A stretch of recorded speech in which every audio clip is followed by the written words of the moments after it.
Today we are going to discuss about the positions of the body. Position से मतलब क्या है? Position से मतलब है कि आप कोई भी काम हो उसको करने का एक तरीका होता है। जैसे मैंने आपको ये एक चीज मेरे हाथ में है, आपको बॉक्स लग रहा है ना? इसको अगर मुझे ओपन करना है या इसको पकड़ना है तो एक तरकीब से आप पकड़ेंगे, उल्टा सीधा इसको नहीं पकड़ेंगे। आप जब इसको सही तरीके से पकड़ेंगे तब आपको पता लगेगा कि ये इसका ऊपर वाला पोर्शन है, ये नीचे वाला है, ये राइट है, ये लेफ्ट है ना? तो इसी तरह से हम इंसान की बॉडी हो या इंसान का कोई भी ऑर्गन हो, उसको हम कैसे रखेंगे, किस तरह से समझेंगे कि इसका कौन सा पार्ट अपर है, कौन सा लोअर है, कौन सा राइट है और कौन सा लेफ्ट है। तो इसी तरह से इंसान की बॉडी को आप स्टडी करना है तो उसका सही तरीका क्या है, किस तरह से आपको उसको पढ़ना है, तो यही चीजें जो है हम आज आपको डिस्कस करने जा रहे हैं पोजीशंस ऑफ द बॉडी। सबसे पहले आपका आता है नंबर 1 पर एनाटॉमिकल पोजीशन।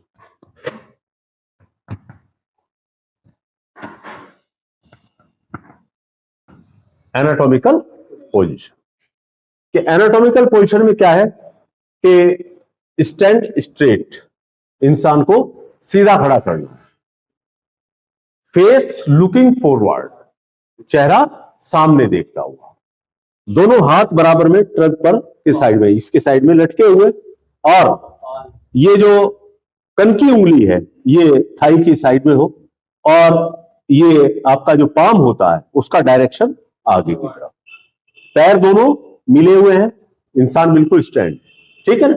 तो ये पोजीशन जब बनती है तो इस पोजीशन को हम क्या कहते हैं? एनाटॉमिकल पोजीशन कहते हैं।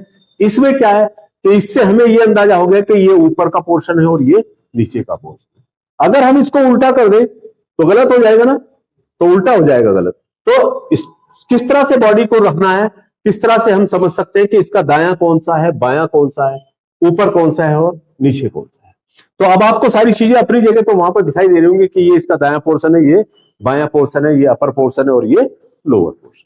तो इस तरह से जब हम इंसान को खड़ा करते हैं या बॉडी को खड़ा करते हैं या किसी भी चीज को हम पकड़ेंगे तो वो एनाटॉमिकल पोजीशन में पकड़ेंगे। ये तो पूरी बॉडी के बारे में लिखाया है। अगर आप एक ऑर्गन भी पकड़ेंगे, कोई एक ऑर्गन भी पढ़ेंगे तो उसको भी आपको एक सही तरीके से पकड़ना होगा, उसके राइट और लेफ्ट, अपर एंड लोअर का ध्यान रखना होगा। तो जब हम इस तरह से बॉडी को रखते हैं तो इसी को हम एनाटॉमिकल पोजीशन कहते हैं। Stand straight, face looking forwards, palm also directed forwards और little finger near the thigh, पैर आपस में मिले हुए। तो इस तरह से जब हो जाएगा तो इस पोजीशन को हम क्या कहेंगे? Anatomical position. Number 2 supine position.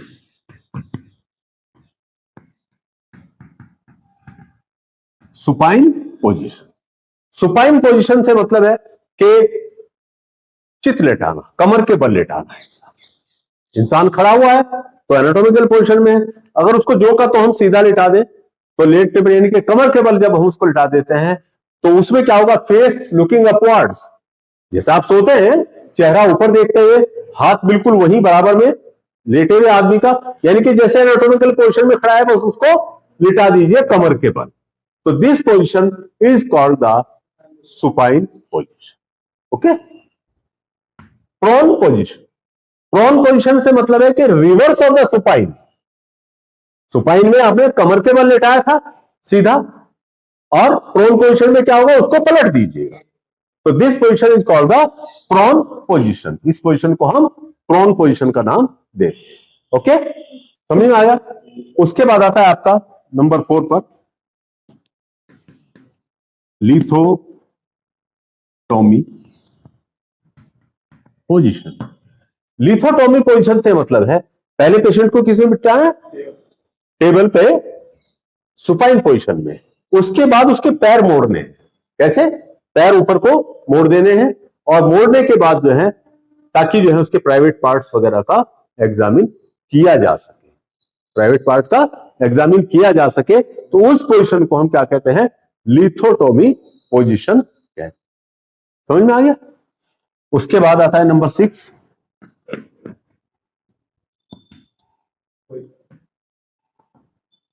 उसके बाद आता है टॉन्सिलर पोजीशन।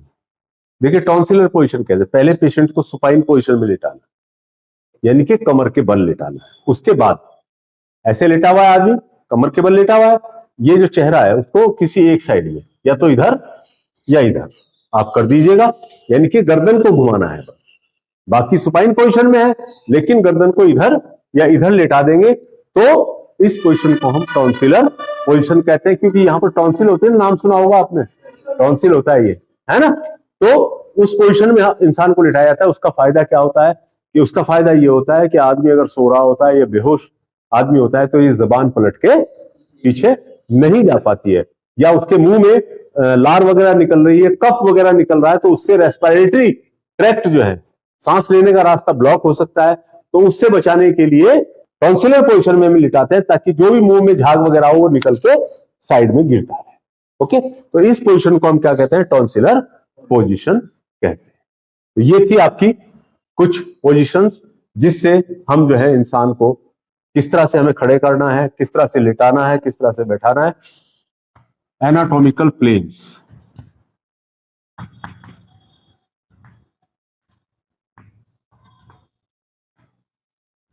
एनाटॉमिकल प्लेन्स यानी कि हम जिस्म के ऊपर कुछ ऐसी लाइनें ड्रा करते हैं, कुछ इमेजिनरी लाइनें खींचते हैं, जिससे हमें बॉडी को के डिवाइडेशन करने में आसानी होता है। बॉडी के हमें अपर लोअर राइट लेफ्ट आगे पीछे का अंदाजा हो सके। तो एनाटॉमिकल प्लेन्स जो है हम कुछ बॉडी के ऊपर ड्रा करते हैं। जैसे नंबर 1 पर आता है आपका मीडियन और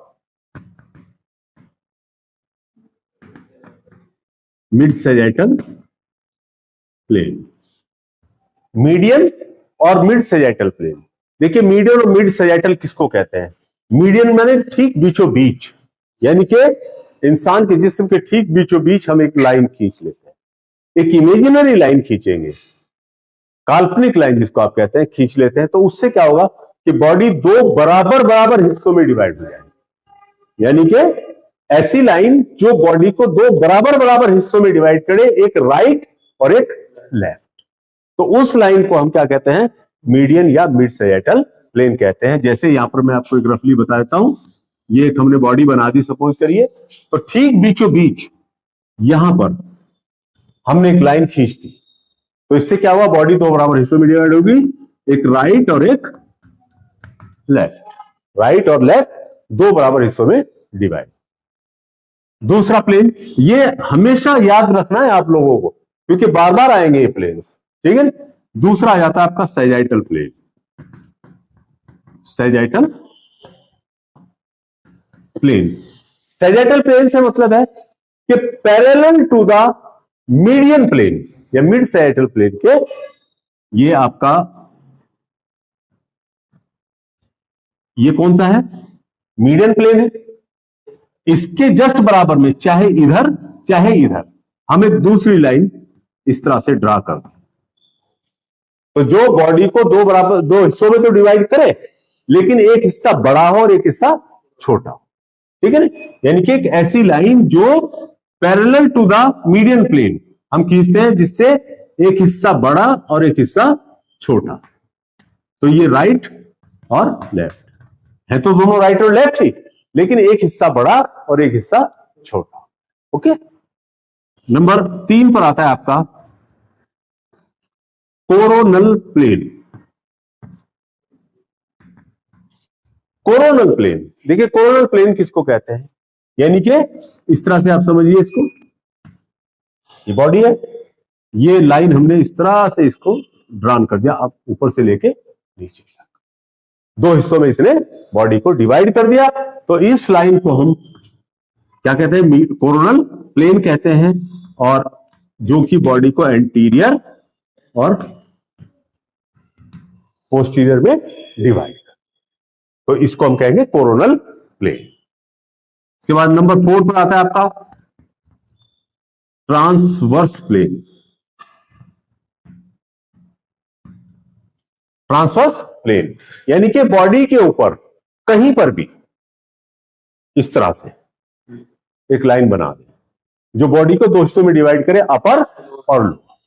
वो लाइन कहीं भी हो सकती है, यहां भी हो सकती है, यहां भी हो सकती है, यहां भी हो सकती है, यहां भी हो सकती है, कहीं पर भी आप खींच सकते हैं। तो जो बॉडी को दो हिस्सों में डिवाइड करे, लेकिन एक हिस्सा ऊपर और एक हिस्सा नीचे, ये वाली लाइन, ये हमने खींची। तो इसलिए बॉडी को दो हिस्सों में डिवाइड किया, अपर एंड लोअर। ओके, उसके बाद ऑब्लिक प्लेन नंबर 5।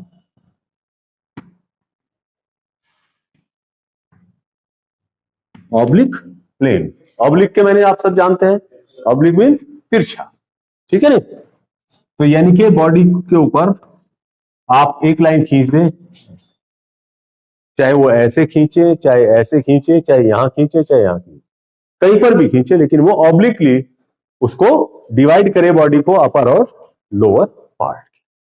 तो ये थे आपके एनाटॉमिकल प्लेन्स, जिनको हम जो है इमेजिनरी लाइंस बॉडी के ऊपर खींचते हैं, तो एनाटॉमिकल प्लेन्स।